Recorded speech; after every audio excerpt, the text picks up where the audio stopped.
അസ്സലാമലൈക്കും. എൻ്റെ പേര് ഇഹാൻ. ഞാൻ ഇന്ന് നിങ്ങളോട് സംസാരിക്കാൻ പോകുന്നത് ലെസൺ 10 ഇഖ്ലാർ. ഓക്കെ, ഇപ്പൊ നമ്മൾ പഠിക്കാൻ പോകുന്നത് സാക്കിനായ നൂന് അല്ലെങ്കിൽ തൻവീന് കഴിഞ്ഞിട്ട് ബ വരാണെന്നുണ്ടെങ്കിൽ എന്താ ചെയ്യാന്നാണ്.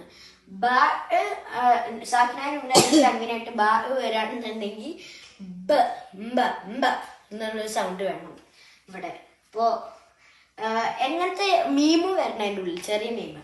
അപ്പോൾ സാക്കിനായ നൂന് അല്ലെങ്കിൽ തൻവീനായിട്ട് ബ വരാണെന്നുണ്ടെങ്കിൽ ഉമ്പ എന്നുള്ള സൗണ്ട് വരണം. ഞാനൊരു എക്സാമ്പിൾ കാണിച്ചു തരാം. ഇങ്ങനത്തെ മീമ് മാത്രമേ പറ്റൂ, ഈ മീമുകൾ മാത്രമേ പറ്റൂ. ഈ മീമ് പറ്റൂല. ഈ മീമ് ചെറിയ പരന്നിട്ട് ഇത് നേരെ താഴത്തേക്കാണ് എൻ്റെ വള്ളി പോണത്. അപ്പോൾ ഈ മീം അല്ലാത്ത മീമ് വരാണെന്നുണ്ടെങ്കിൽ മാത്രം ഉമ്പ എന്നുള്ള സൗണ്ട് വരിക. അപ്പൊ നമുക്ക് ഇവിടെ ഒരു എക്സാമ്പിൾ കാണാനുണ്ടാവും. ഈ ലിപ്സ് കാണാല്ലേ, വന്നിട്ടില്ല, എന്നുള്ള സൗണ്ടിൽ അങ്ങനെ വന്നിട്ടില്ല. ഇപ്പൊ നമുക്ക് ഇവിടെ കാണാം മിൻ ബഅദി. ഇത് ഞാൻ പറയുന്നില്ലല്ലോ, മിൻ ബഅദി, മിം. കണ്ടോ, ഇതിന്റെ ചുണ്ട് അങ്ങനെ വരുന്നുണ്ട്. മിൻ ബഅദി, മിൻ ബഅദി. പിന്നെ ഒന്ന് സൂം ചെയ്ത് നേരെ നോക്കുകയാണെന്നുണ്ടെങ്കിൽ ഇവിടെ മീമ് കാണാണ്ടാവും, ചെറിയൊരു പച്ച മീമ്. അത് കുറച്ച് ചെറുതാണല്ലോ, അപ്പൊ അതിൻ്റെ ഉള്ളില് പിന്നെ ഇങ്ങനത്തെ ഉള്ള വള്ളി അങ്ങോട്ട് അല്ലെങ്കിൽ പോകുന്ന വള്ളിയാണെന്നുണ്ടെങ്കിൽ നമ്മൾ അത് യൂസ് ചെയ്യില്ല. ഇപ്പൊ ഈ മീമ് ഇവിടെ കാണാം, ഈ താഴെയാണ് അതിന്റെ വള്ളി. ഇപ്പോ ആ മെമ്പഴതി, ആ നൂന് അവിടെ സൈലന്റ് പോലെയാണ്. മെമ്പഴതി. ഇപ്പോ അങ്ങനെയാണ് നമ്മൾ ഈ ആയത്ത് പ്രൊനൗൺസ് ചെയ്യുക. നമുക്ക് ഇവിടെ കാണാം അൽ അംബിയ. ഞാൻ അന്ന് വരുന്നില്ലല്ലോ, ഈ മീമ കൊണ്ടാണ് ഞാൻ അമ്പി. ഇപ്പൊ നൂനൊരു മീമായിട്ടാണ്, അല്ലെങ്കിൽ സൈലന്റ് നൂനായ പോലെയാണ്. അൽ അംബിയ.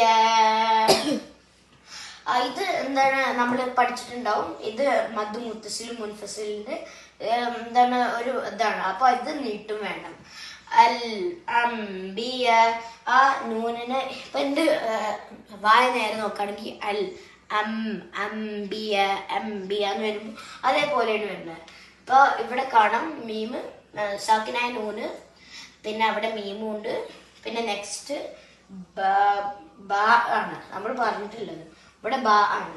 സാക്കിനായ നൂന് അല്ലെങ്കിൽ തൻവീന് മുകളിൽ മീമുണ്ട് കഴിഞ്ഞിട്ട് നെക്സ്റ്റ് ബ വരാണെന്നുണ്ടെങ്കിൽ മാത്രമേ അമ്പ് അങ്ങനത്തെ സൗണ്ട് വരാൻ പറ്റുക.